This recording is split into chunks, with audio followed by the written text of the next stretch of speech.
Hey friends, it's Rosalind. Welcome back to our gardens and our tiny farm. I hope you have your cup of coffee or tea ready and a pen and paper, because today we are going to be talking about whimsical, old-fashioned plants to grow in the garden from seed this year.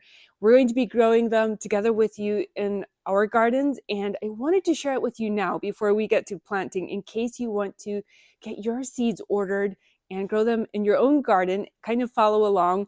So let's get started. A few amazing seed companies to order seeds from, because they have amazing information on their seed packets, is Johnny's.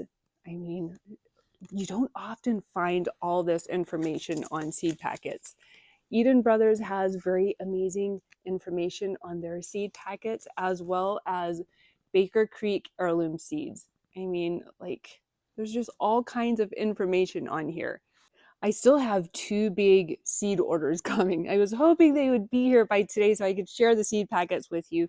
If I don't have the seed packets with me, or if I haven't grown them in the gardens before, I will just share the pictures in the catalogs. But the first one that we are going to be growing, now I have grown this one before, but not in this color, is Hollyhocks. There is something so sweet, charming, and almost stately about these flowers. Like if you grow them up against a fence or a brick wall, up against like maybe a potting shed or in the back of a border, they're amazing. So this is one that we're going to be growing this year, and it's called a Summer Carnival Apple Blossom. And I think it says it grows 60 to 80 inches tall, which is wonderful. I'm actually going to be planting the hollyhocks today using the winter sowing method. I've shared over the past month how we grow a lot of our flowers and hardy annuals, vegetables, using the winter sowing method. We just plant them in jugs, set them outside. But hollyhocks is one that I have always grown in milk jugs and then transplanted them into the garden in spring. I had to put on my glasses. I can read better with them. But the next one that we are going to be talking about is Swiss chard.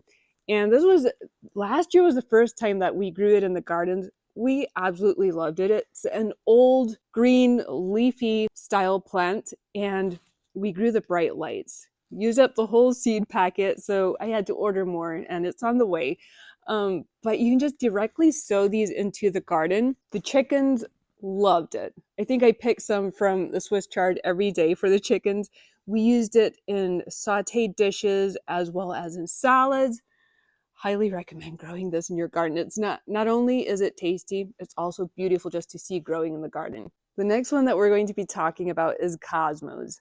There is something so whimsical about these flowers, like just seeing those pretty little flower heads swaying in the wind. I had actually not grown it for a couple of years, and then this past summer, we grew the apricot lemonade. It was gorgeous. The pollinators loved it, and it made the sweetest cut flower. This year, we're going to be trying out a new one in the garden. It's called Cupcakes Blush. Isn't that so pretty? The seeds are on the way. They'll be here end of this week.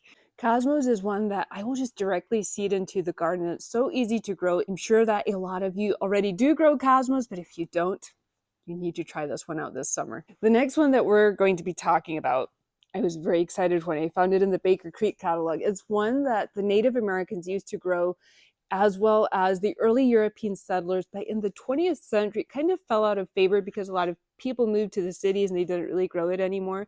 But it's one that my mom used to grow, but I kind of forgot about it. When I found it in the Baker Creek catalog, I was like, you need to have this in the garden this year. It's ground cherries.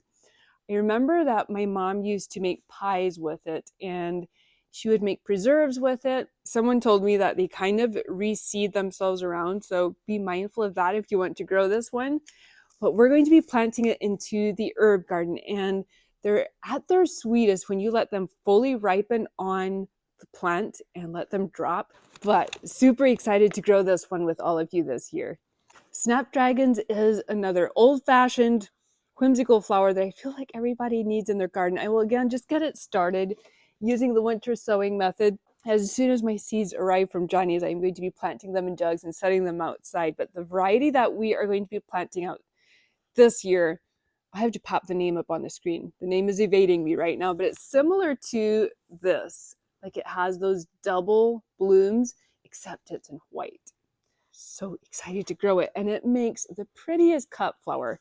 The next old-fashioned whimsical plant that we are going to be starting together from seed is sweet peas. And I had talked about this one previously when we were doing the winter sowing method together, because that's how we get all of our sweet peas started, is planting them into jugs and just setting them outside in the middle of winter. But the colors that we are going to be growing together this year, I think they're so pretty, and like just they have that old-fashioned antique color to them. This one is Spencer Ripple Formula Mix. Isn't that color so pretty? And we also have, I have some more that are coming, but the ones that we have here are Joyce Stanton and Albert Blue. Then we have one on the way that is called High Scent, because last year we grew the salmon mammoth, and they were very pretty. We had them growing on these little trellis obelisks that we had made together, but they didn't really have that high scent that you really want to go for in sweet peas. I feel like every garden needs these old-fashioned whimsical flowers in them. Next year, the greenhouse is going to be finished, so we are going to experiment together. We're going to be planting some in the greenhouse, and we're also going to be starting some using the winter sowing method to see like which way works best with growing the sweet peas. The next one is another old-fashioned flower that I feel like every garden needs, and that is nasturtiums. We grew these two together in the herb garden last year, the purple emperor and the cherry rose jewel. But this year, we're also going to try out Alaska nasturtium. And this one was so fun to just kind of add, to kind of garnish your dishes with. Adding it into salad or on top of your eggs, like if you're having eggs and toast. Such a fun garnish to add to the dish. They have like this peppery little flavor. They're so fun to grow. This is one that I will get started usually indoors in a sunny window about 4 to 6 weeks before we transplant them out into the garden, because they do like warmth. The next one that we are going to be growing together is statice. And this was one that the Victorians called the everlasting flower. And it truly is an everlasting flower. I'm trying to think. I think this one was from 2 seasons ago. Oh, look at that. They dry so beautifully and they keep their color. Unlike, okay, so these are straw flowers and they kind of faded in their color, but the statice still looking so pretty 2 years later. Zinnias is another old-fashioned flower that probably many of you already grow because they're easy to grow. The pollinators love them. They give the prettiest cut flowers. So I wanted to share some of the varieties that we are going to be growing together this year. So these two are from Johnny's. We're going to be growing linen together and the ballerina variety. And then I also did get 2 varieties from Floret Flower Farm. And one of them I have wanted to try, haven't gotten my hands on it until this year. It's Victorian Wedding Zinnia. Aren't those so sweet?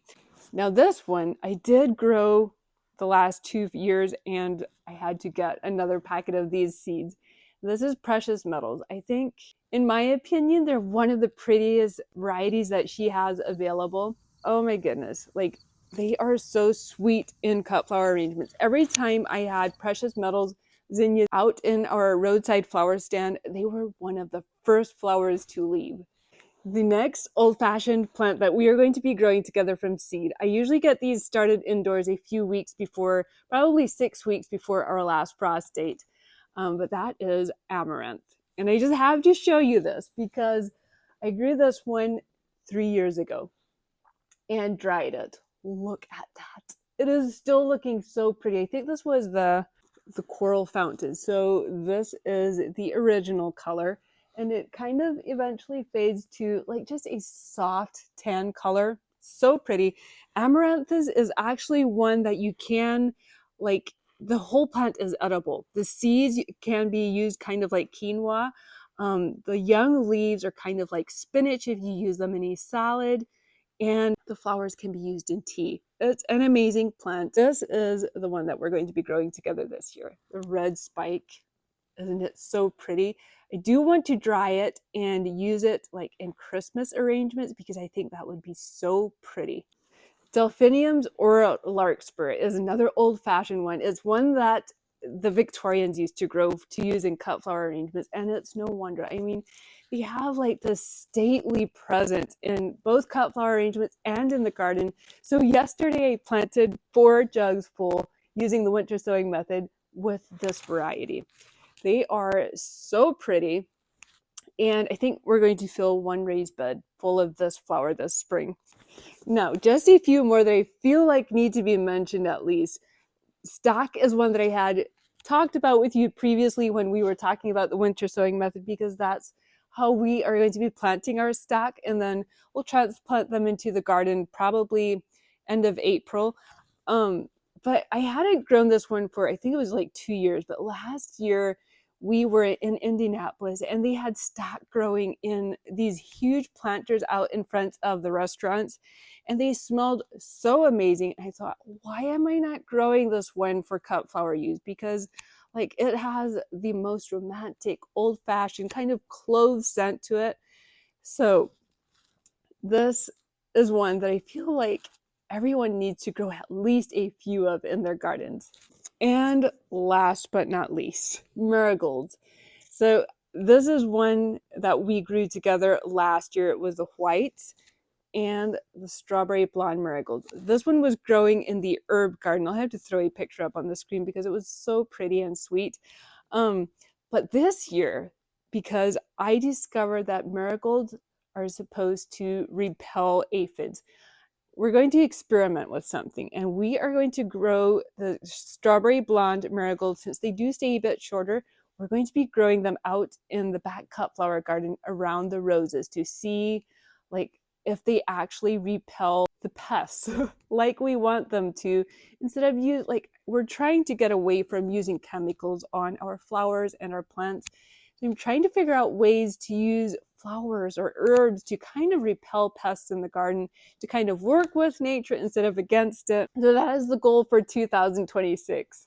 If you have old-fashioned plants in mind that we didn't talk about today, I would love to hear about it in the comments. But I'm just so excited for the growing season 2026 and growing with all of you, growing lots of old-fashioned plants and flowers from seed. Have an amazing week. Thank you for being here, and I will see you sometime real soon. Bye.